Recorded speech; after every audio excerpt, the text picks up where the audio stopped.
हम सब जानने वाले गीत हम लोग को मिलकर गाएंगे।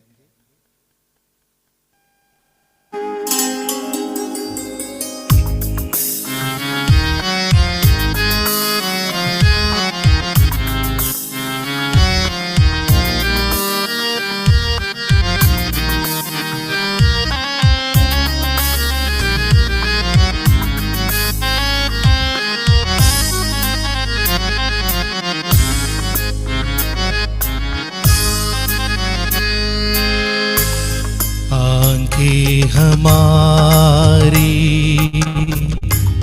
खोलिए प्रभु जी, तेरे दर्शन को हम निहारे। आंखें हमारी खोलिए प्रभु जी, तेरे ही दर्शन को निहारे। आंखें हमारी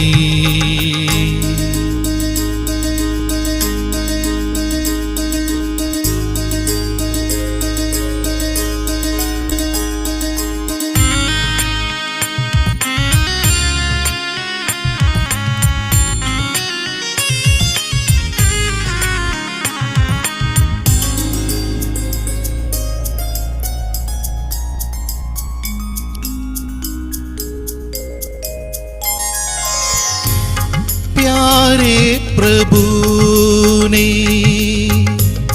आकर ज़मीन पर कैसे किया है हमसे मिलन।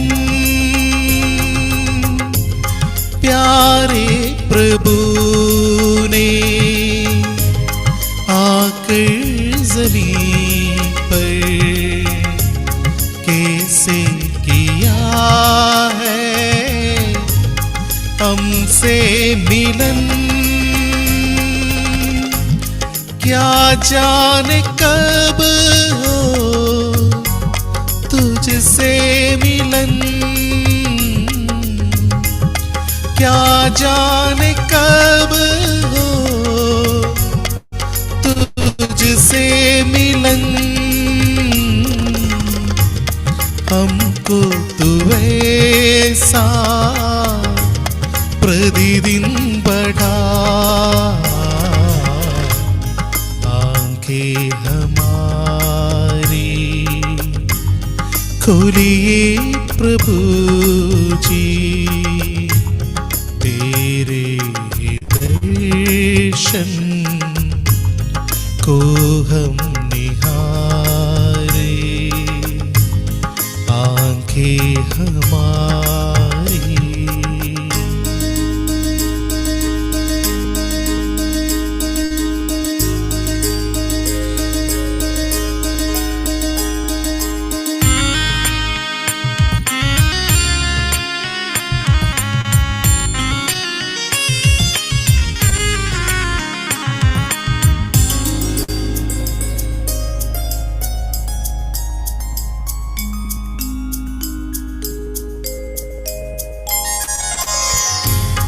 गाएंगे हम तो तेरी महिमा, चाहे सुख हो चाहे दुख भी हो। गाएंगे हम तो तेरी महिमा, चाहे सुख हो चाहे दुख भी हो। प्यारे प्रभु जी तू ही खुदा है। प्यारे प्रभु जी तू ही खुदा है। जाने तुझे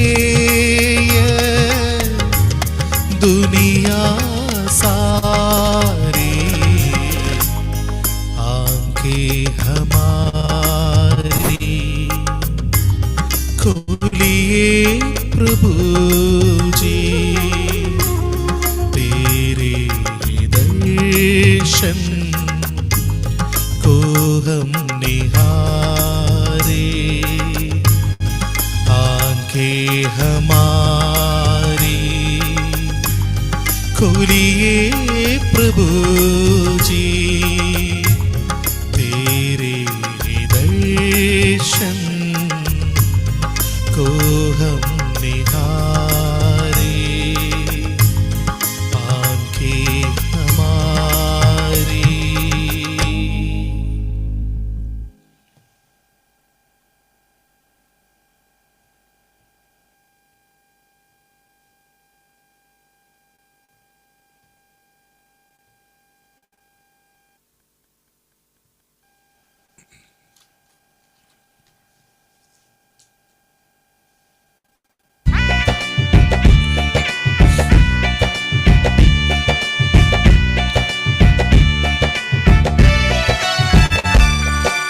नए जीवन की सी चाल चलो, यीशु की महिमा करो,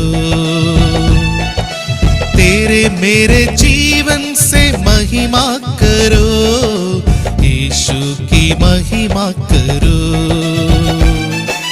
हल्लेलुया हल्लेलुया गाओ, हल्लेलुया हल्लेलुया, हल्लेलुया हल्लेलुया गाओ, हल्लेलुया हल्लेलुया।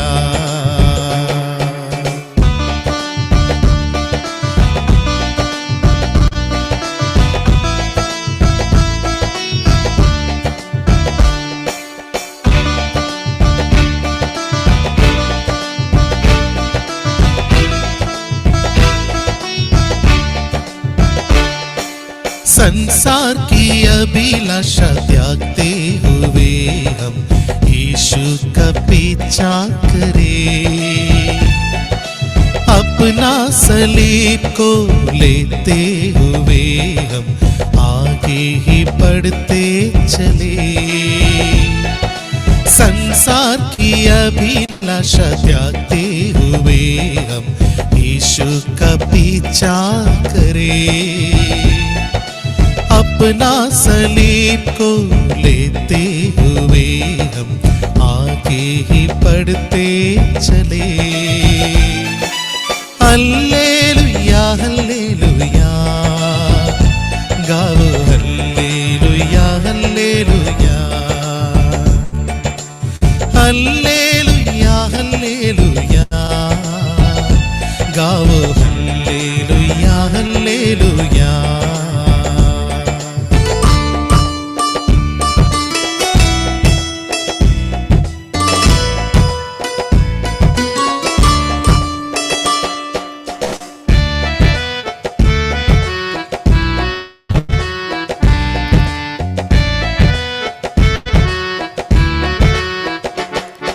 सिद्धांत के प्रति वफादार रहेंगे, कभी न त्यागेंगे,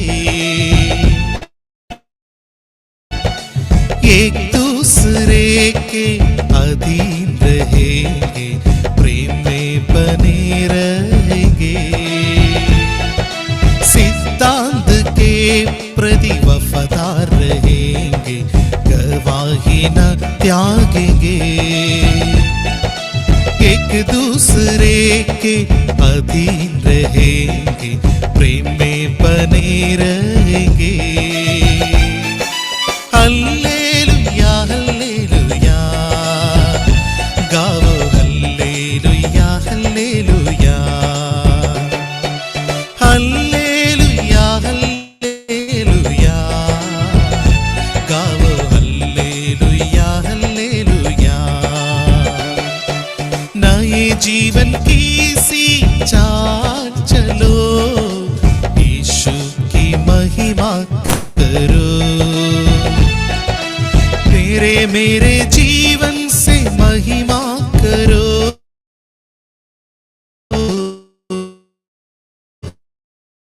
यीशु की महिमा करो।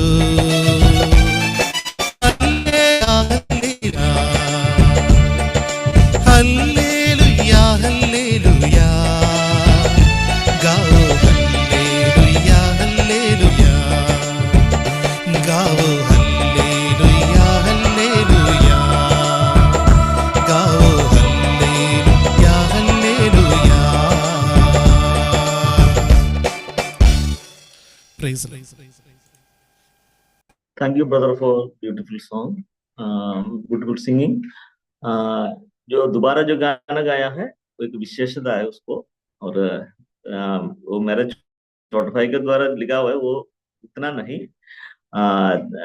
2010 में जो दरभंगा में जो पूरा बिहार का बिलवेस कॉन्फ्रेंस हुआ था, उसका थीम सॉन्ग था, थीम ही था नए जीवन की चाल चलो। और उस मीटिंग में बहुत सा विशेषता है, क्योंकि 28 कलीसिया हमारे साथ था और 5 कलीसिया अलग एक मीटिंग भी हुआ था। दूसरा बात ये ना, हमारा कलीसिया का गोविंद भाई और उसी कॉन्फ्रेंस में उद्धार पाया। और वी माथ्यू अंकल का भाषण सुन करके ना, कई विशेषता है वो गाना। हमारे जीवन के लिए बहुत आत्मीय फायदामंद था। और कई बार वो एक गाना उस मीटिंग में गाया। और हम शनीश्वर जी को विशेष तौर पर धन्यवाद देता है। अभी हम लोग मिनिस्ट्री की ओर जाएंगे और अनुश्रमाणी जी से अनुरोध है, कृपया आगे आइए और भजन सुनाइए।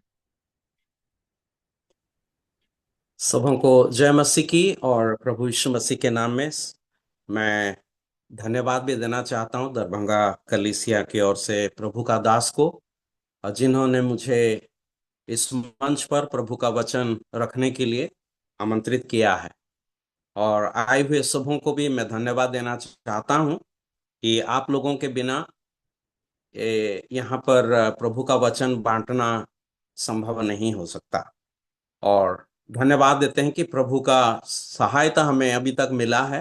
हर मंगलवार को जब हम एकत्रित होते हैं प्रभु के दासों से हम परमेश्वर का वचन सीखते हैं।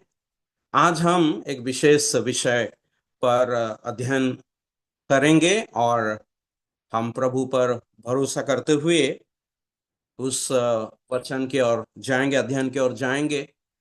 परमेश्वर के लोगों का सात जो शत्रु है, परमेश्वर के लोगों का जो सात शत्रु है, उसके विषय पर हमारा अध्ययन आज रहेगा। और हम प्रार्थना पूर्वक बैठेंगे और प्रभु से कहेंगे कि प्रभु हमें हमसे इन वचनों को समझने के लिए सहायता करें, और मेरे लिए भी प्रार्थना करें ताकि परमेश्वर अपना वचन मेरे द्वारा प्रकट करने पाएंगे। जब इजरायली लोग मिस्र देश से कनान की ओर जा रहे थे, वे लोग कनान देश में तब पहुंचेंगे जब वे यरदन नदी को पार करेंगे। जब तक यरदन नदी पार नहीं करेंगे तब तक कनान देश में नहीं पहुंच पाएंगे। यरदन नदी प्रभु यीशु मसीह का मृत्यु को दर्शाता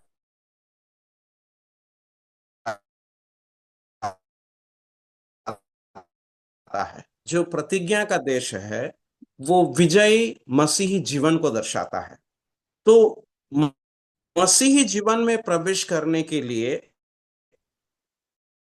प्रवेश उस कनान देश में प्रवेश नहीं कर सकता है।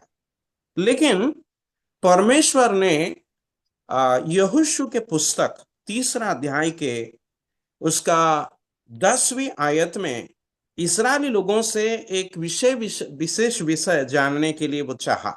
हम पढ़ेंगे यहोशू के पुस्तक 3 अध्याय और उसके 10वीं आयत। और यहोशू कहने लगा, इससे तुम जान लोगे कि जीवित ईश्वर तुम्हारे मध्य में है, और वह तुम्हारे सामने से निसंदेह कनानियों, हित्तियों, हिब्बियों, परिजियों, गिर्गाशियों, एमोरियों और यबूसियों को उनके देश में से निकाल देगा। परमेश्वर अपने वचन पढ़े जाने के द्वारा महिमा पाए, हमें भी आशीषित करें। यहाँ पर हम देखते हैं कि परमेश्वर यहोशू के द्वारा कहते हैं कि तुम इससे जान लोगे कि जीवित ईश्वर तुम्हारे मध्य में है। और परमेश्वर ये विषय जानना चाहा कि जब वे यरदन नदी पार करेंगे और कनान में प्रवेश करेंगे, तब वे कई शत्रुओं का सामना करने वाले हैं। और परमेश्वर पहले से इस बात को अपने लोगों को कह रहा है। हर एक विश्वासी ये जानना है कि मसीह जीवन में जब हम प्रवेश करते हैं, हमारे सामने हम शत्रुओं का सामना करना पड़ेगा। और इस्राएली लोगों को यह जानने का जरूरत था, और परमेश्वर इस बात का जानकारी उनको सबसे पहला देता है। और परमेश्वर ये भी बताना चाहा कि जिन दुश्मनों का या शत्रुओं का सामना वे करेंगे, उनका स्वभाव या उनका विशेषता क्या है, और इस वचन से हम उसे सीख सकते हैं। तीसरा व्यक्ति, जब वे उन लोगों का विशेषता को नहीं जानेंगे, तब वे उस दुश्मन का या शत्रुओं का सामना नहीं कर पाएंगे। लेकिन ये विषय यह है, अगर उन शत्रुओं का सामना उनको करना है, तो उनके जीवन में इस विषय को वे अनुभव करना है कि सबसे पहला उनको यरदन नदी पार करना है। मैंने जैसे बताया, यरदन नदी प्रभु यीशु मसीह का मृत्यु का एक प्रतीक है, और हर व्यक्ति अपने जीवन में विजयी होने के लिए प्रभु यीशु मसीह का मृत्यु को प्रायोगिक तौर पर हमारे विश्वास जीवन में लागू करना आवश्यक है। क्यों? प्रभु यीशु मसीह हमारे मध्य में है, इस बात हमें जानना है। प्रभु यीशु मसीह हमारे पक्ष में है। यहाँ यहोशू उनको ये बता दिया कि जीवित ईश्वर तुम्हारे मध्य में है। ये विषय उनको जानने का आवश्यक था। और हर एक विश्वासी, जब हम मसीह जीवन में प्रवेश किए हैं, हमें ये जानना है कि मृत्युंजय प्रभु, जो मरे हुओं में से जी उठा, जो मृत्यु पर जय पाया है, जो शैतान को पराजित किया है, वो हमारे मध्य में है। और उनका पुनरुत्थान के शक्ति से, सामर्थ्य से हम आत्मिक जीवन में, मसीह जीवन में आगे बढ़ पाएंगे। तो दो आयत हम नया नियम से पढ़ेंगे, जहां पर हमारा जो मुख्य दुश्मन शैतान के बारे में बताया गया है। मसीही लोग या परमेश्वर के जो पुराने नियम के इजरायली लोग थे, उनके दुश्मन के पीछे जो बड़ा दुश्मन है या शत्रु है, वो शैतान है, और हमारा मुख्य दुश्मन शैतान है। अब शैतान के बारे में पौलुस ने कुरिन्थियों के पत्री, दूसरी पत्री में जो बताया, उसे हम पढ़ेंगे। दूसरा कुरिन्थियों की दूसरी पत्री और 2 अध्याय के 11 आयत। दूसरा कुरिन्थी 2 के 11 में हम पढ़ते हैं कि शैतान का हम पर दाव न चले, क्योंकि हम उसकी युक्तियों से अनजान नहीं। शैतान का दाव हम पर दाव न चले, क्योंकि हम उसकी युक्तियों से अनजान नहीं। हर विश्वासी को जानना ये जरूरत है। एक और वचन हम याकूब की पत्री से पढ़ेंगे, जहां याकूब विश्वासियों से शैतान के बारे में कहते हैं, जो कि बहुत बड़ा एक शत्रु है। और वो ये कहते हैं 4 अध्याय याकूब 4 का 7वें वचन में, इसलिए परमेश्वर के अधीन हो जाओ और शैतान का सामना करो, तो वह तुम्हारे पास से भाग निकलेगा। एक बार फिर मैं दूसरा भाग को पढ़ रहा हूं। शैतान का सामना करो, तो वह तुम्हारे पास से भाग जाएगा। यहां पर हम देखते हैं कि हर एक दुश्मन के पीछे, हर एक शत्रु के पीछे जो मुख्य शत्रु है, शैतान है। और ये शैतान जो है, किसी से नहीं डरता है। हम में से किसी से वो नहीं डरता है, लेकिन वो हमसे भाग जाएगा। क्यों? क्योंकि वो तो डरता नहीं, लेकिन वो हमसे, विश्वासी से भाग जाएगा, क्योंकि हमारे पक्ष में एक जीवित मृत्युंजय, शैतान को जो हराया, पराजित किया है, वो प्रभु यीशु मसीह हमारे पक्ष में है। और जब हम प्रभु के नजदीक होकर प्रभु के संगति में रहकर जीवन बिताते हैं, शैतान हमें देखकर वो भागेगा। तो यहां पर बताया गया है, याकूब कहते हैं शैतान का सामना करो तो वो तुमसे भाग जाएगा। लेकिन उससे पहले वो उसने कहा कि परमेश्वर के अधीन रहो। जब तक हम प्रभु के अधीन नहीं रहेंगे, जब तक प्रभु के संगति में हम नहीं रहेंगे, तब तक शैतान हमसे कभी भी भागेगा नहीं, शैतान नहीं डरेगा। तो शैतान किसी से नहीं डरता है, लेकिन जब वो हमें प्रभु के साथ देखेगा, जो विजयी है, जो मृत्युंजयी है, वो भागेगा। अब हम एक और वचन पढ़ेंगे जो व्यवस्था विवरण से है।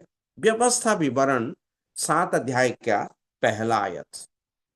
व्यवस्था विवरण 7 अध्याय का पहला आयत। ये इसलिए हम पढ़ेंगे क्योंकि परमेश्वर इजरायली लोगों को, जो परमेश्वर के इस पृथ्वी के लोग थे परमेश्वर के, और उनका जो दुश्मन थे, जो शत्रु थे, उनके बारे में व्यवस्था विवरण 7 अध्याय में बताते हैं। और हम पढ़ेंगे पहला आयत। फिर जब तेरा परमेश्वर यहोवा तुझे उस देश में जिसके अधिकारी होने को तू जानने पर है पहुंचाए, और तेरे सामने से हित्ती, गिरगाशी, एमोरी, कनानी, परिजी, हिब्बी और यबूसी नामक बहुत सी जातियों को, अर्थात तुमसे बड़ी और सामर्थी सातों जातियों को निकाल दे। यहां पर प्रभु मूसा के द्वारा इस्राएलियों से यह कहता है कि जब वे कनान देश में जाएंगे, वहां पर इस्राएलियों से भी बड़ी और सामर्थी 7 जातियां हैं जो उनका दुश्मन है, लेकिन परमेश्वर उनको वहां से निकाल देंगे जब वे वहां पर जाएंगे। तो इस बात को हमने देखा। यहोशू 3 अध्याय का 10 आयत को फिर से हम पढ़ेंगे जो पहले हमने पढ़ा था, क्योंकि यहां भी उन 7 शत्रुओं के बारे में बताया गया है। और यहोशू कहने लगा, इससे तुम जान लोगे कि जीवित ईश्वर तुम्हारे मध्य में है, और वह तुम्हारे सामने में से निस्संदेह कनानियों, हित्तियों, हिब्बियों, परिजियों, गिरगाशियों, एमोरी और यबूसियों को उनके देश में से निकाल देगा। तो यहां पर हम देखते हैं इज़राइल के 7 शत्रु थे। वे बहुत बड़े शत्रु थे और बहुत सामर्थी शत्रु थे। जैसे कि शैतान बहुत सामर्थी है, किसी से नहीं डरता है, वैसे वो भी बहुत सामर्थी इजरायलियों से भी थे। लेकिन वे परमेश्वर के अधीन रहकर, प्रभु के अधीन रहकर उन शत्रुओं से लड़ने के लिए बताया गया था। और हम जानते हैं कि वे कई हद तक जय जय पाए जब तक वे परमेश्वर के वचन का आज्ञाकारी रहे। हम यहाँ पर कुछ बातों को देखते हैं। जब इजरायली जो परमेश्वर के सांसारिक लोग थे, ये यहाँ से हम परमेश्वर के आत्मिक लोग जो है, विश्वासी लोग, उनके जीवन में जो शत्रु का वे सामना करते हैं, उनके बारे में उससे तुलना करके हम देख सकते हैं। इफिसियों के पत्री में विश्वासियों के बारे में बताया जाता है। जैसे किसी ने ये बताया था हमें कि यहोशू के पुस्तक और इफिसियों के पत्री हमें एक साथ पढ़ना आवश्यक है। इजरायली लोगों के यहोशू पुस्तक जैसा था, मसीही विश्वासियों के लिए इफिसियों के पत्री भी वैसा ही है। तो उनका उनका अनुभव जैसा रहा कनान देश में, यहोशू पुस्तक में हम देखते हैं, और मसीह जीवन में विश्वासियों का अनुभव जैसा है, आत्मिक अनुभव, वो हम इफिसियों के पत्री में देखते हैं। तो आइए हम इफिसियों के पत्री से एक आयत पढ़ेंगे जो 6वां अध्याय से है। इफिसियों के पत्री अध्याय 6 के 12। क्योंकि हमारा यह मल्लयुद्ध लहू और मांस से नहीं, परंतु प्रधानों से और अधिकारियों से और इस संसार के अंधकार के हाकिमों से और उस दुष्टात्मा की आत्मिक सेनाओं से है जो आकाश में है। तो यहां पर हम देखते हैं कि हमारा मल्लयुद्ध जो है लहू और मांस से नहीं, मतलब कोई भी आदमी से, कोई भी इंसान से नहीं, कोई मनुष्य से मसीही लोग लड़ते नहीं। हम किन से लड़ते हैं? हमारा जो युद्ध है वो आत्मिक है। हमारा हथियार जो है वो आत्मिक है। शारीरिक तौर पर वो लोग हथियारों को धारण करते थे पुराने नियम में, लेकिन विश्वासी अब एक आत्मिक युद्ध क्षेत्र में है, और वो शैतान जो है वो भी आत्मिक प्राणी है, और उसको हम देख नहीं सकते हैं आंखों से, लेकिन जब वो युद्ध करता है, वो वो लोगों को काम में लगा करके, शरीरधारी लोगों को वे काम में लगा करके वो युद्ध करता है। फिर भी हमें ये जानना जरूरी है, जैसे कि पौलुस इस आयत में बताया कि हम मांस और लहू के साथ युद्ध नहीं करते हैं, लेकिन हमारा जो युद्ध है वो आकाश में जो है दुष्ट आत्मा की सेनाओं से, आत्मिक सेनाओं से हम युद्ध करते हैं। तो इस बात को हमें जानना जरूरी है।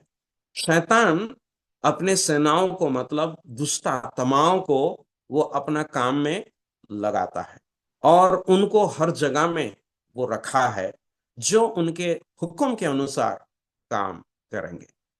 तो हम लोग कोई मनुष्य से युद्ध नहीं करते हैं, लेकिन शैतान के साथ, शैतान के सेनाओं के साथ हम युद्ध करते हैं। इस बात को हमें जानना जरूरी है। इसीलिए परमेश्वर के अधीन रहकर इस युद्ध में आगे बढ़ने के लिए हमसे उम्मीद किया जाता है। तो प्रभु हमें सहायता करे कि जब हम इस अध्ययन को देख रहे हैं और इजरायलियों का जो 7 शत्रु थे उनके बारे में जब हम देखेंगे, हमारे आत्मिक जीवन में भी उसको हम तुलना करके देखने पाएंगे हमारा शत्रु के बारे। तो इनका जो अच्छा, इन शत्रुओं का नाम, इन शत्रुओं का नाम यहां पर बताया गया है। बाइबल में कहीं भी अगर कोई नाम दिया गया है, उसका अर्थ समझना, उसका अर्थ को जानना जरूरी है। कभी कभी उस अर्थ के द्वारा हम कई आत्मिक सीख को प्राप्त कर सकते हैं। तो इन लोगों का या इजरायलियों का सबसे पहला शत्रु जो था, यहाँ पर यहोशू 3 अध्याय के 10 आयत के अनुसार सबसे पहले ये बताया गया है कनानियों। कनानियों, तो कनानियों का मतलब यह है कि वो लोग व्यापारी लोग हैं, व्यापारी। अब जब हम देखते हैं ये लोग व्यापार करने वाले लोग थे, इसीलिए उनका नाम कनानी करके बताया गया, व्यापारी लोग। व्यापारी लोग लोग क्या करेंगे? अगर आप साप्ताहिक हाट में जाएंगे, हाट में, हाट मतलब जहां साप्ताहिक बाजार बैठते हैं सप्ताह में एक दिन, और वहां पर गांव के जितने भी लोग आएंगे कुछ सामान बेचने के लिए, वो अपने सारे सामान को जमीन पर रखेंगे, जमीन पर रखेंगे, और जो भी जाएंगे वहां वो जमीन से उसको उठा के लेंगे। वहां पर जो सब्जियां होगा, कुछ भी होगा, जो मिट्टी से जो लाए हैं वो सारे सामान को वो वहां पर रखेंगे जमीन पर, और उसे झुक करके आप खरीद करके लेंगे। तो यहाँ पर हम ये देखते हैं कि कनानी लोग जो है, व्यवसायी व्यापारी लोग है, वो हमेशा आपको इस धरती के चीजों को आपके सामने रखना चाहेंगे, इस सांसारिक बातों को आपके सामने सामने रखना चाहते हैं। वैसे हमारे आत्मिक जीवन में अगर इसको हम प्रयोग करेंगे तो हम देख सकते हैं कि शैतान जैसे, कनानी लोग जैसे व्यापार करते हैं, कई लोग जो है, या शैतान हमारा शत्रु आत्मिक बातों में नहीं लेकिन सांसारिक बातों में मन लगाने के लिए वो लोगों को प्रेरणा देता है। इसीलिए बहुत सारे विश्वासी लोग हैं, हम कहते हैं उनको कि आत्मिक बनो, आत्मिक बनो, लेकिन धरती के चीजें, सांसारिक चीजें, शारीरिक चीजें उनको जितना लुभाता है, प्रलुब्ध करता है या आकर्षित करता है, आत्मिक बातें उनको उतना आकर्षित नहीं करता है। शैतान किसी ना किसी तरह से अपने दुष्टात्माओं के द्वारा इन चीजों को हमारे मध्य में दे दिया है, रख दिया है। विश्वासियों के सामने ऐसे चीजें, संसार की चीजों को रख दिया है जो चीजें हमारे लिए बहुत ही आकर्षक लगता है। हमारा ध्यान, हमारा मन, सब कुछ वही रहता है। कुछ समय पहले मैं एक वीडियो देख रहा था जहां पर विदेश में एक कलीसिया में लोग बैठे हुए थे, लेकिन जब यहाँ पर सब यहाँ पर पास्टर प्रचार तो कर रहे हैं, लेकिन सबके हाथ में बाइबल नहीं था, लेकिन हर एक के हाथ में एक एक मोबाइल फोन था। तो लोगों के हाथ में मोबाइल फोन है। वे कहाँ बैठे हैं? कलीसिया में बैठे हैं। क्या कर रहे हैं? ना प्रभु का वचन सुनने के लिए आए हैं, प्रभु के उपासना करने के लिए आए हैं, लेकिन हाथ में क्या है? Mobile phone. तो मोबाइल फोन से वे लोग क्या कर रहे हैं? शायद कोई कोई बाइबल ऐप निकाल करके उसका इस्तेमाल करते होंगे, लेकिन कई लोग बाइबल ऐप नहीं और दूसरा कुछ काम में वे लगे रहते हैं। तो ऐसा एक छोटा सा चीज जो सांसारिक एक चीज है, लेकिन पर आत्मिक बातों से हमें दूर करने के लिए शैतान का एक बहुत बड़ा हथियार है।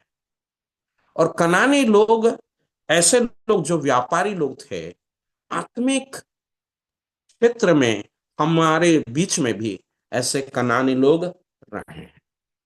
और हमें क्या करना है? हमें इस सांसारिक बातों को समझना है कि क्या शैतान हमारे आत्मिक जीवन को नाश करने के लिए हमारा ध्यान स्वर्गीय बातों से नहीं, लेकिन शारीरिक बातों में संबंध रखने के लिए या आकर्षित करने के लिए शैतान काम कर रहा है। हमें इस बात को समझना बहुत ही जरूरी है। कुलुसियों के पत्री में 3 अध्याय में हम पढ़ते हैं, कुलुसी 3 अध्याय के पहला दूसरा आयत में हम पढ़ते हैं, कुलुसी 3:2 में, पृथ्वी पर की नहीं परंतु स्वर्गीय वस्तुओं पर ध्यान लगाओ।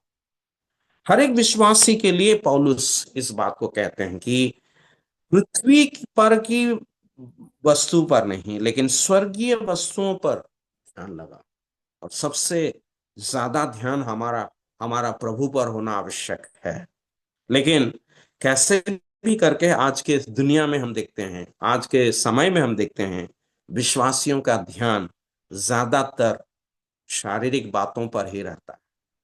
तो प्रभु हमें इस कनानियों के स्वभाव से हमें बचाएं, हमें छुड़ाएं, ताकि हम आत्मिक जीवन में जहां पर हम प्रवेश किए हैं उसका आनंद हम ले सकते हैं।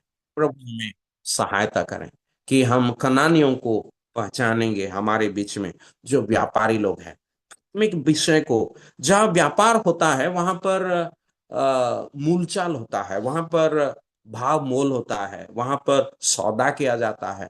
आत्मिक बातों में भी लोग ऐसे करते हैं, ऐसे करते हैं। तो इन इसके बारे में विचार करने के लिए काफी विषय है, लेकिन हम आगे बढ़ेंगे। ये था पहला दुश्मन जो है कनानी। अभी यहोशू 3 अध्याय के 10 आयत में जब हम देखते हैं, यहाँ पर सूची में दूसरा शत्रु जो दिया गया है वो हित्तियों हित्तियों का मतलब है आतंक या भय। आतंक या भय, ये नाम सुनने से ही डर लगता है एक को। शैतान जो सबसे बड़ा दुश्मन है, हित्तियों के पीछे रहकर वो काम कर रहा है। इन लोगों का नाम का मतलब है आतंक। अगर आज हम आतंकवादी का नाम सुनते हैं हमें डर लगता है, भय का नाम सुनने से डर लगता है, वैसा शैतान का एक बहुत बड़ा हथियार कि लोगों को वो डरा के रखेगा। और इसीलिए पतरस के पत्री में पतरस के पत्री में पतरस उस शत्रु का बारे में बताता है जो कि एक गरजने वाला सिंह के समान बताया गया है। पतरस 5 अध्याय के 8 8 आयत में, सचेत हो और जागते रहो क्योंकि तुम्हारा विरोधी शैतान गरजने वाला गरजने वाले सिंह के समान इस खोज में रहता है कि किसको फाड़ खाए। जब सिंह या शेर गरजता है, इसका मतलब यह है कि वो शिकार करने के लिए निकला है, और उसका गरजने का शब्द सुनकर ही कई जानवरों का हौसला उड़ जाता है, वो छोड़ देते हैं और वे कमजोर हो जाते हैं उस गर्जन को सुन करके। आज शैतान भी उसी काम को कर रहा है। शैतान वो खुद नहीं लड़ रहा है, लेकिन शैतान अपने सेनाओं को इस्तेमाल कर रहा है, उन दुष्टात्माओं को इस्तेमाल कर रहा है, उन लोगों को इस्तेमाल कर रहा है जो गरजते हैं। उनका गरजने का आवाज सुनकर विश्वासी लोग डर जाते हैं, और ये सच है। लेकिन तिमोथियों के पत्री में पौलुस बहुत सुंदर रीति से तिमोथियों से सलाह देकर के कहते हैं कि परमेश्वर हमें भय का आत्मा नहीं लेकिन संयम का आत्मा दिया है। भय का नहीं, डरने के लिए नहीं है। विश्वासी को प्रभु संयम का आत्मा दिया है। हमें डरने का कोई आवश्यक नहीं। डरने का आवश्यक इसीलिए नहीं क्योंकि हमारे साथ जो है वो है हमारा प्रभु, जो मृत्युंजय, जो शैतान को पराजित किया है। तो यहाँ पर दूसरा शत्रु को जो हम देखते हैं वो हित्ती लोग है। हित्ती का मतलब है व्यापारी लोग है, व्यापारी लोग हैं जो भाव मूल करते हैं, जो सौदा करते हैं आत्मिक बातों में। हमें से का नहीं, हित्ती का मतलब है आतंक, हित्ती का मतलब है डराना, भय दिखाना। तो शैतान हमें अगर डर दिखाता है, कई विश्वासी लोग आज डरे हुए हैं। पतरस इस बात लिखने का मतलब यह है कि वो भी अपना जीवन में कई बार डरा हुआ था। वो एक दासी से भी वो डर गया था जब प्रभु यीशु मसीह को पकड़ लिया गया था, और उस रात को जब वो देखने के लिए क्या होने वाला है यीशु प्रभु के साथ, देखने के लिए जब वो जा रहा था तो देखा कि वो क्या देखेगा, वो डरा हुआ था और हर जगह में अपना प्रभु को इनकार कर दिया है। तो हमें हित्ती लोगों से, जो हमारा शत्रु है, हमें डरने का कोई आवश्यक नहीं। हालांकि उनका नाम भय है, उनका नाम आतंक है। अब हम तीसरा दुश्मन को या शत्रु को यहोशू पुस्तक 3 अध्याय के 10 में जो सूची में दिया गया है वो है हिब्बियों। हिब्बियों, ये हिब्बियों का मतलब है गांव में रहने वाले या ग्रामवासी है, या हम ये भी कह सकते हैं जो कि ग्रामवासी, या हम कह सकते हैं जीवन का रूप धारण करने वाले लोग। जीवन का रूप धारण करने वाले लोग मतलब सिर्फ रूप धारण करते हैं। क्यों? क्योंकि लोग ऐसे अभिनय करते हैं जैसे कि वो लोग दूसरों को जीवन देते हैं। हाल ये सिर्फ एक अभिनय है, एक बहाना है, लेकिन किसी प्रकार जीवन किसी को नहीं देते हैं। लेकिन वे परमेश्वर के लोगों का शत्रु है। और वे लोग ना सिर्फ बहाना करते हैं, ना सिर्फ वे लोग छल करते हैं, लेकिन वे इस प्रकार अपने आप को दिखाते हैं कि लोगों के लिए कृपालु है और मदद करने वाले हैं। इस प्रकार वे दिखाएंगे। लेकिन हमें जानना है, जैसे कि पहले हमने पढ़ा था कुरिन्थियों के पत्री में, शैतान का युक्तियों से हम अनजान नहीं है। और शैतान कई प्रकार रीति से लोगों को इस सांसारिक बातों की ओर आकर्षित करने के लिए कुछ सोचता है। ग्रामवासी, इसका मतलब जो लोग गांव में रहते हैं। आत्मिक जीवन में अगर हम देखेंगे, हम लोग स्वर्ग के प्रजा है, हम स्वर्ग के नागरिक है। हमारा स्वदेश इस धरती पर नहीं है। हम हमारा देश स्वर्गीय देश है, सियोन देश है, जहां पर हमारा प्रभु का आगमन का इंतजार में हम लोग यहाँ पर जीवन बिता रहे हैं। लेकिन ये ग्रामवासी हमें ये कहते हैं कि हमें इस धरती पर रहना है, इस धरती पर हमारा घर है, इस धरती पर हमारा गृह है। और इन बातों को कह करके वे लोगों को स्वर्गीय बातों से, स्वर्गीय घर से लोगों को दूर रखते हैं। इन लोगों मतलब वो विश्वासी लोग जो जिनके जीवन में विश्वास तो है, लेकिन वो कर्मों से प्रकट नहीं होता है। जैसे कि याकूब ने दूसरा अध्याय के 14 आयत में उनके बारे में बताते हैं कि जो लोग बिना काम का विश्वास को धारण करते हैं, और उन लोगों का विश्वास मरा हुआ विश्वास है, उनमें उसमें कोई जीवन नहीं है। वे लोग नाम में विश्वासी है, लेकिन हमेशा उनका ध्यान इन पृथ्वी के बातों पर है, धरती के बातों पर है, सांसारिक बातों पर है। वे यहीं रहने के लिए वे काम करते हैं।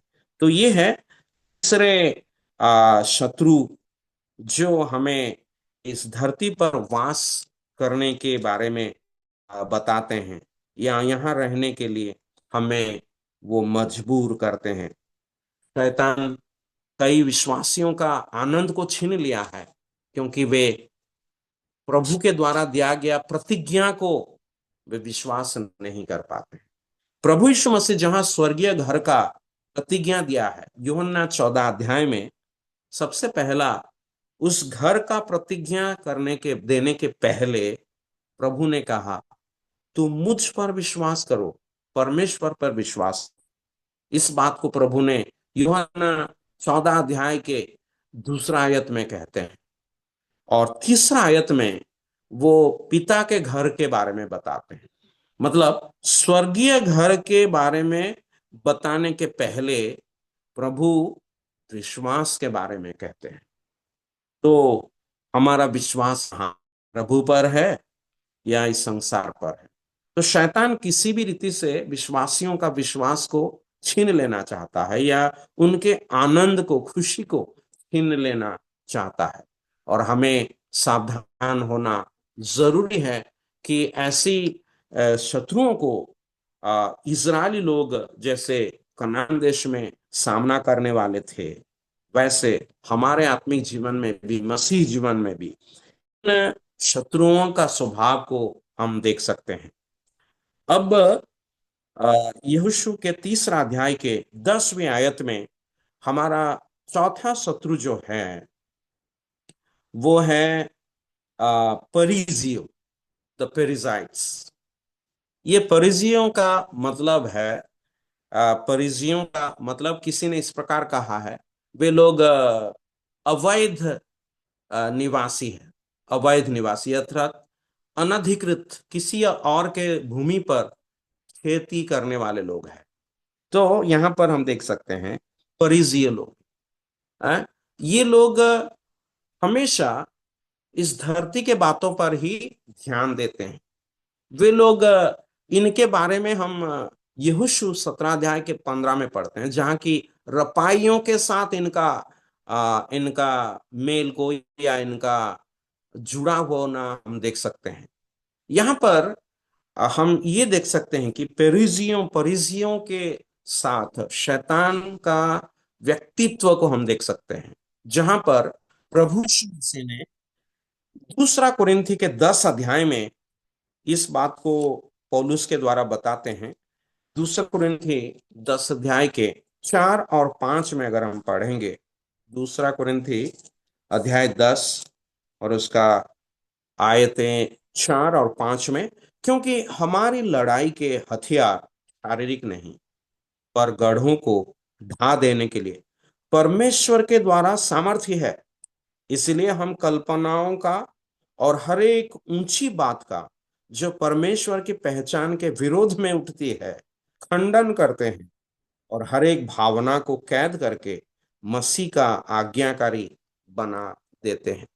तो यहां पर हम देख सकते हैं कि प्रभु से हमारा आज्ञाकारिता को छीनने का कोशिश करते हैं ये परिजी लोग, क्योंकि वे हमारे भावनाओं में आकर, क्योंकि परिजी लोगों का मतलब है और दूसरे किसी के जमीन पर आकर वास करते हैं। वो लोग अनधिकृत भूमि पर वो खेती करने वाले लोग हैं या अवैध वास करने वाले लोग हैं।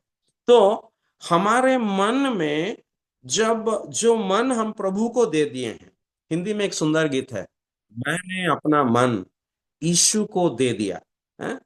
तो गीत में हम गाते हैं मैंने अपना मन यीशु को दे दिया और अब से मैं यीशु के लिए ही जीऊंगा। लेकिन ऐसा होता है कि शैतान आकर के हमारे मन को भी अधिकार कर लेता है। कैसे? जब हम प्रेरितों के पुस्तक का अध्ययन कर रहे थे, वहां हमने पढ़ा था कि बहुत ही अच्छे विश्वासी लोग हनानिया और सफेरा, उनके मन में शैतान कैसे काम किया और मन को अधिकार कर लिया था, अधिकार कर लिया था। तो वैसे एक विश्वासी, हर एक विश्वासी के जीवन में भी ये हो सकता है। शैतान कैसे भी करके अवैध रूप से आकर हमारे मन को अधिकार कर सकता है। और इसीलिए हमें परिजी लोगों को पहचानना जरूरी है, जो हमारे जीवन में वो अनधिकृत रूप से, वे लोग अवैध रूप से कब्जा करके हमारा मन को, मन में प्रभु को जो बैठाना बसाना है, उसी स्थान को वो ले जाते हैं। और कई बातों को हम देखते हैं कि पहला थिस्सलुनीके के पत्री, उसका 5 का 14 अगर हम पढ़ेंगे, पहला थिस्सलुनीके 5 का 14 में, हे भाइयों, हम तुम्हें समझाते हैं कि जो ठीक चाल नहीं चलते उनको समझाओ, कायरों को ढाढ़स दो, निर्बलों को संभालो, सबकी ओर सहनशीलता दिखाओ। यहाँ पर विश्वासियों का चाल अगर सही नहीं हो रहा है, इन लोगों के बारे में बता रहा है, क्योंकि परिजियों का स्वभाव, शैतान का स्वभाव इनमें काम कर रहा है। एक और आयत जो पहला कुरिन्थी के पत्री में हम देख सकते हैं, पहला कुरिन्थी 14 अध्याय में, पहला कुरिन्थी अध्याय 14 और उसके 40 आयत में हम देखेंगे, 14 का 40 आखिरी वचन, पर सारी बातें शालीनता और व्यवस्थित रूप से की जाए। यहाँ पर कई विश्वासियों का जीवन में देखते हैं ना शालीनता होता है ना व्यवस्थित होता है, क्योंकि शैतान ऐसे गड़बड़ कर दिया इन लोगों का जीवन को, और आत्मिक बातों में वे लोग कमजोर पड़ गए हैं, क्योंकि शैतान उनका मन को अवैध रूप से कब्जा कर लिया है। और ये हमें आत्मिक तौर पर बढ़ने के लिए रुकावट है, और इसीलिए परिजियों को हमें सामना करना है और उनको हमारे मनों से निकालने का जरूरी है, ताकि हम एक एक विजयी मसीह जीवन को आ, आ, व्यतीत कर पाएंगे। अब सूची में पांचवा जो छठवां शत्रु जो है वो है गिरगाशियो। गिरगाशियो गिरगाशियों का मतलब किसी ने इस प्रकार बताया है कि वे आ, दलदली खेत, दलदली खेत या पानी को कीचड़ करने वाले लोग। पानी मतलब जैसे कि बचपन में जो बच्चे लोग नदी में नाले में नहाने के लिए जाते थे, उन लोगों का याद होगा कि जब बच्चे लोग खेलेंगे, पहला नहाने के पहले खेलेंगे उस नदी में, या छोटा छोटा जो नदी होते हैं, और वहां पर जब खेलेंगे उसको पूरा कीचड़ करेंगे। तो ये जो गिरगाशी लोगों का नाम का मतलब ये है कि वे लोग दलदली, यानी दलदली खेत, या हम कह सकते हैं वो लोग कीचड़दार कीचड़दार जो कीचड़दार खेत के रूप में हम ये देख सकते हैं। यहाँ पर शैतान को हम देख सकते हैं। कीचड़ कभी भी अच्छा नहीं है। खास करके आत्मिक जीवन में हम आएंगे, शैतान हमारे जीवन में उस कीचड़ का दाग लगाने के लिए वो कोशिश करता है।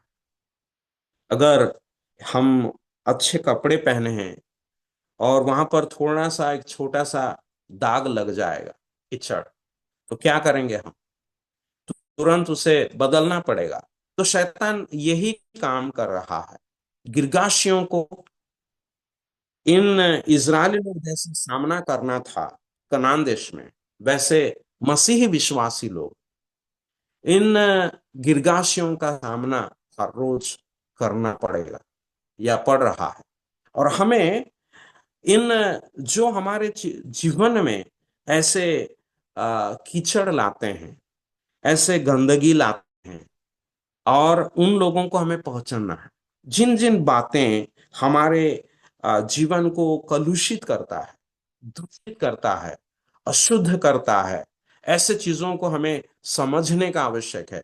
दूसरा तीमुथियुस में पौलुस जब तीमुथी को लिखा है, वहां पर बहुत सुंदर रीति से वो बताते हैं कि हमें प्रभु के जन के रूप में क्या करना है।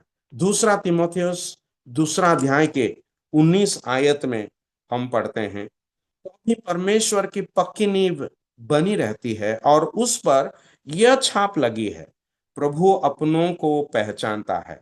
अभी ध्यान दीजिए, और जो कोई प्रभु का नाम लेता है वो अधर्म से बचा रहे। ये जो अधर्म कीचड़ का समान है, दलदल के समान है, और उससे एक प्रभु का जन जो प्रभु का नाम लेता है उससे बचा रहने का आवश्यक है।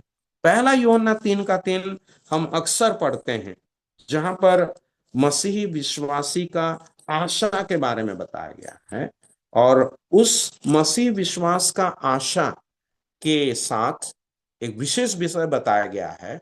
3 अध्याय, पहला यूहन्ना 3 अध्याय के 3 वचन में हम पढ़ते हैं, और जो कोई उस पर यानी प्रभु यीशु मसीह पर यह आशा रखता है वो अपने आप को वैसा ही पवित्र करता है जैसा वो पवित्र है। तो यहां पर हम देखते हैं हर एक विश्वासी जो प्रभु यीशु मसीह का आगमन का आशा रखता है, प्रभु से मिलने का आशा रखता है, प्रभु के समान बनने का आशा रखता है, वो क्या करना है? अपने आप को पवित्र करता है। कीचड़ से, कलुषित होने से, मैला होने से अपने आप को पवित्र रखता है, शुद्ध रखता है। और प्रभु इससे हमें सहायता करे कि गिरगाशियों का स्वभाव से या उनके जो हमला से हम बचें। और प्रभु यीशु मसीह का लहू हमें सब पापों से शुद्ध करता है, लेकिन हमें इसे पहचानना है। अगर शरीर में, हमारा जीवन में वो दाग लगा है तो हम प्रभु के पास आना जरूरी है। तो इस शैतान की सेना से हमें लड़ने का आवश्यक है। और दो और शत्रुओं को हम इस सूची में देखते हैं, जो है अमोरी लोग हैं। ये है 6वां नंबर, एमोरियों लोग हैं। ये एमोरियों का मतलब है वक्ता, जो भाषण बाज करने वाले, जो भाषण देते हैं, जो बयान बाज है, जो बयान करते हैं।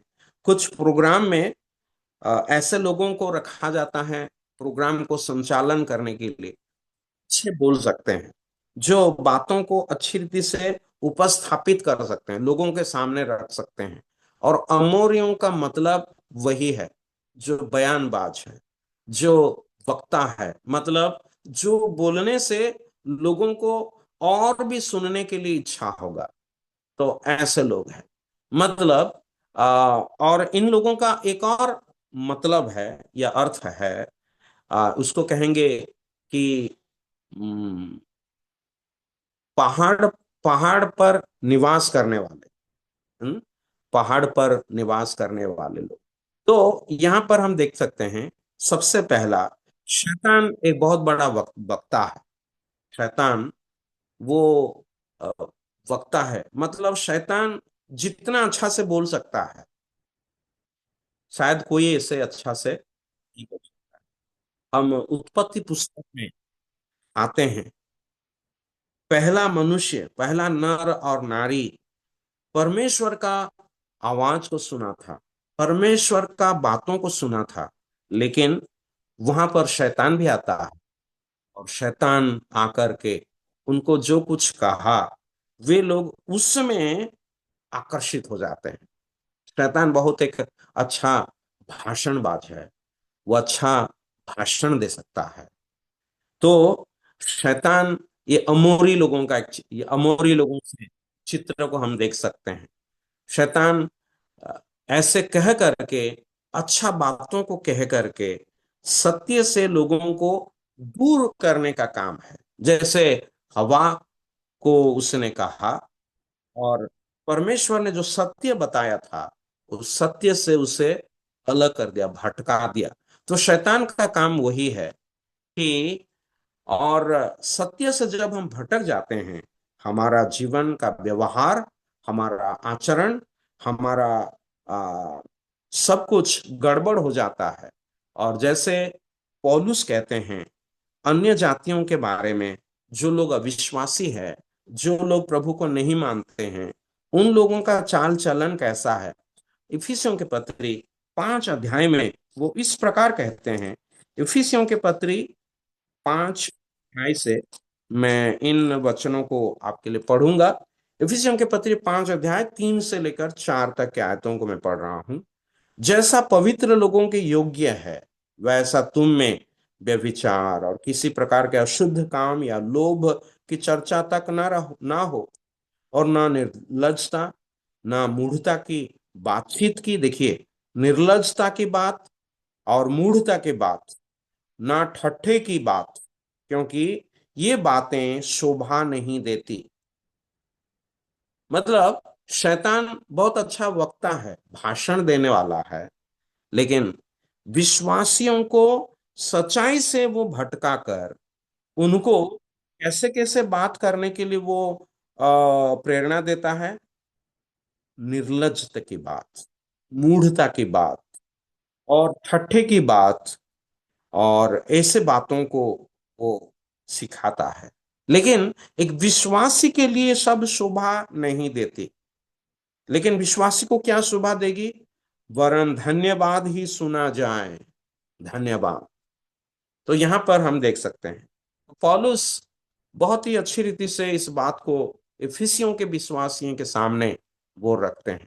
हमारे जीवन में जब कि हम जब ये बातचीत करते हैं या कुछ कहते हैं लोगों को, हमें ध्यान देना है कि ऐसी बातों से, जब हम ऐसी दूसरों किसी से बातें करते हैं, हम लोग इस प्रकार बातों से, मूर्खता की बातों, निर्लज्जता की बातों से हम जैसे दूर रह सकेंगे। इसलिए प्रभु हमें सहायता करे। दूसरा हमने देखा, अमोरी का मतलब कि वे पहाड़ पर रहने वाले, चोटी पर रहने वाले लोग। इसका मतलब क्या है? शैतान अपने आप को हमेशा ऊंचा उठाना चाहता है। जो वक्ता है वो हमेशा ऊपर ही है, क्योंकि वो बोलेगा, बाकी सब लोग सुनेंगे। तो शैतान 1 नंबर स्थान में, ऊंचाई पर रहना चाहता है। जैसे हम आ, यशायाह की पुस्तक 14 अध्याय और यहेजकेल के पुस्तक 28 अध्याय में शैतान के बारे में पढ़ते हैं, जहां पर शैतान कहता है मैं। तो वो परमेश्वर के सिंहासन से भी ऊपर अपने आप को उन्नत करने के लिए, ऊंचा करने के लिए कोशिश किया, और उस जगह को उसे छोड़ना पड़ा, क्योंकि स्वर्ग में उसका स्थान और नहीं रह पाया। तो हमें शैतान के भाषण से प्रभावित होने का जरूरत नहीं, लेकिन हर एक विश्वासी प्रभु यीशु मसीह की महिमा, परमेश्वर की महिमा जो प्रभु यीशु मसीह के चेहरे पर दिखाया जाता है, उसी से हमें प्रभावित होने का आवश्यक है, जो दूसरा कुरिन्थी 4:6 में हम देख सकते हैं। और इस सूची में आखिरी शत्रु के बारे में बताया गया जो इस्राएली लोगों को सामना करना था, और वो आखिरी दुश्मन है या शत्रु है यबूसियों, द जेबूसाइट्स। ये यबूसियों का मतलब है हारा हुआ। यबूसियों का मतलब है हारा हुआ, या या हम कहेंगे रोंदा गया या कुचला गया, इस प्रकार का कुचला गया। और इससे हमें ये सीख मिलता है कि सबसे बड़ा दुश्मन जो है शैतान, वो हारा हुआ है, वो पराजित है, वो डिफीटेड है, वो कुचला गया है। प्रभु यीशु मसीह जब क्रूस पर बलिदान हुआ, शैतान का सिर को उसने कुचला। जैसे कि आ, उत्पत्ति के पुस्तक अध्याय के 15 आयत में पहला भविष्यवाणी हुआ था, और उसी रीति से प्रभु यीशु मसीह कलवरी के क्रूस पर चढ़कर शैतान का सिर को उसने कुचला था। और ये जो यबूसियों का नाम का अर्थ है कुचला हुआ या हारा हुआ, और शैतान हारा हुआ है। वो फिर भी शैतान जब भी हारा हुआ, फिर भी लोगों को वो हराने के लिए भी कोशिश कर रहा है, हराने के लिए कोशिश कर रहा है, शैतान को मारने के लिए कोशिश कर रहा है। वो शैतान को अभी भयभीत करके वो आ, कोशिश कर रहा है हराने के लिए। जैसे कि अगर आप कभी एक सांप को मारे हैं, सांप का सर को आप कुचल दिए होंगे, लेकिन आप देखेंगे उसका पूंछ जिसे हिलाता है, लोग भागते हैं वहां से जब वो पूंछ को हिलाता है। शैतान का सर तो प्रभु यीशु मसीह ने कुचल डाला है क्रूस पर, लेकिन उस पूंछ से वो सभी लोगों को अभी भी डराने का काम कर रहा है। जैसे कि हम प्रभु के वचन में पढ़ते हैं, इब्रानी के पुस्तक में 2 अध्याय के 14 आयत में, इब्रानी 2 अध्याय के 14 आयत में हम इस प्रकार पढ़ते हैं, 2 का 14, इसलिए जबकि लड़के मांस और लहू के भागी है, तो वह मतलब प्रभु यीशु मसीह आप भी उनके समान उनका सहभागी हो गया, ताकि मृत्यु के द्वारा उसे, जिसे मृत्यु पर शक्ति मिली थी, अर्थात शैतान को निकम्मा कर दे। और 15 में लिखा है, और जितने मृत्यु के भय के मारे जीवन भर दासत्व में फंसे थे, उन्हें छुड़ा ले। तो प्रभु यीशु मसीह उस काम को कलवर के क्रूस पर किया। अब जब हम यहोशू 9 अध्याय के 1 आयत में आएंगे, वहां पर यबूसियों का या ये जो आखिरी जो लोग है यबूसी है, इन लोगों का नाम वहां पर नहीं दिया गया है। इसका मतलब यह है कि ये यहाँ पर उभान हुआ ऐसा नहीं है, लेकिन शैतान बाइबल में जैसे बताया गया है, वो कभी कभी तेजों में दूत के भेष धारण करके हुआ, हमें ये पता नहीं चलेगा। तो प्रभु हमें सहायता करें, हमारे मसीह जीवन में जो जो शत्रु हैं, हमारा मसीह जीवन को निष्फल करने के लिए, निष्प्रयोजन करने के लिए वो काम कर रहा है, उससे हम बच सकें और एक आत्मिक फलवंत जीवन को हम कनान देश का जो अनुभव है उसे हम अनुभव कर सकें। प्रभु इसलिए हमें सहायता करे, जैसे इसराइलियों का ये 7 शत्रु थे, हमारे आत्मिक क्षेत्र में भी इसी 7 शत्रुओं का स्वभाव को हमें पहचानना जरूरी है, ताकि हम एक विजयी मसीही जीवन को बिता सकेंगे।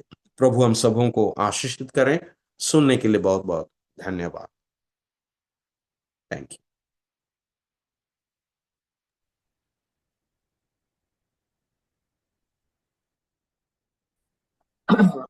आज हम लोग इसराइल लोग जहाँ रहते थे वहाँ अ, कई लोग पहले भी गए रहते थे, और उसमें यबूसी लोग और अमोरी लोग, वो लोग के विशेषता क्या है और वो लोग का आत्मिक मतलब क्या है, वो सब कुछ हम लोग सीखा है। वैसा ही हमारे आत्मिक जीवन के लिए बहुत आत्मिक शत्रु लोग हैं। हम लोग उसको अनमोल मैसेज के लिए इस मॉर्निंग को हृदय भरा धन्यवाद। अभी हम लोग प्रार्थना करके इस मीटिंग को खत्म करेंगे। भाई माइकल जॉन कृपया प्रार्थना में अगुवाई कीजिए। भाई माइकल जॉन। अनुग्रहकारी दीन दयालु परमेश्वर, हम तेरा धन्यवाद करते हैं प्रभु जी, जब हम इस समय बैठकर उन शत्रुओं के बारे में चिंता कर रहे थे।